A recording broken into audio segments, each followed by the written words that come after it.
Magandang umaga Pilipinas, live pa rin tayo dito sa Pag-asa Weather and Flood Forecasting Center. At ngayon ihahatid ko na ang pinakabagong ulat panahon sa buong bansa.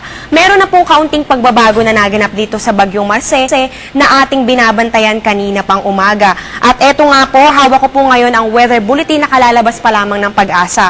At ayon po dito, bahagya pong bumilis itong si Bagyong Marce habang patuloy na kumikilos palabas ng ating bansa. Ito ngayon ay namataan sa layong 390 kilometers west ng Subic, Zambales. At ito po ay napanatili niya ang kanyang taglay na lakas ng hangin na aabot ng 75 kilometers per hour.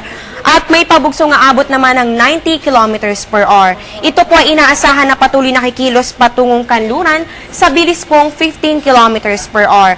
Ito pong Bagyong Marce inaasahan bukas ng umaga sa layong 670 kilometers west ng Iba, Zambales o kaya naman po ay nasa labas na ng Philippine Area of Responsibility. Ang estimated rainfall amount po na dala nitong Bagyong Marce ay aabot ng 10 to 25 millimeters per hour, lalong-lalo na po yan sa mga lugar na nasasakupan ng 500 kilometers diameter nitong Bagyong Marce. At ito nga pong pag-ulan ay maituturing ng heavy to intense, kaya mag-ingat po kayo at huwag kalimutang magdala ng mga panangga sa ulan tuwing lalabas ng bahay.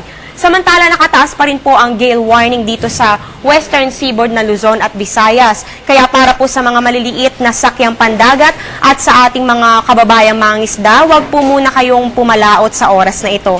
At ngayon silipin naman natin ang magiging lagay ng panahon sa iba't ibang bahagi ng bansa.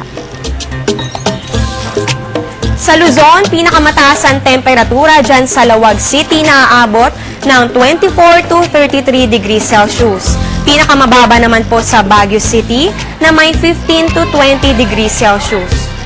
Dito naman tayo sa Visayas, halos magkakalapit lamang po ang mga temperatura na aabot ng 25 to 31 degrees Celsius. At sa Mindanao naman, pinakamataas dyan sa Metro Davao na may 26 to 32 degrees Celsius.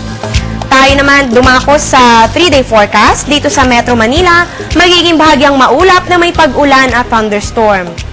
Sa Metro Cebu naman, makakaranas po ng pag-ulan mula Sabado hanggang Lunes po yan. Dito naman po sa Metro Davao, makakaranas po ng occasional rains bukas, pero pagdating ng Linggo at Lunes, magkakaroon po ng thunderstorm. Uulitin ko lamang po, meron na pong pagbabago dito sa Bagyong Marce at ito nga po ay nasa layong 390 kilometers west ng Subic, Zambales ngayon. Taglay pa rin po nito ang lakas ng hangin na aabot ng 75 kilometers per hour at may pagbugsong na abot naman ng 90 kilometers per hour. Ito po ay inaasahan na kumilos pa kanluran sa bilis na 15 kilometers per hour. At bukas nga po ay inaasahan na itong lumabas ng ating bansa. Sa ngayon po, mararanasan pa rin natin ang pag-iral ng southwest monsoon at magdadala po ito ng moderate to heavy rains dyan sa Mimaropa at sa Visayas. Kaya po, mag-ingat po tayo at maging alerto. Muli po, binabati ko po ang lahat ng mga guro sa ating bansa.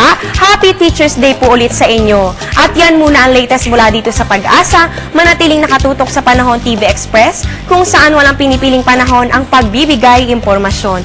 Ako si Amor La Rosa. Magandang umaga. Balik sa iyo.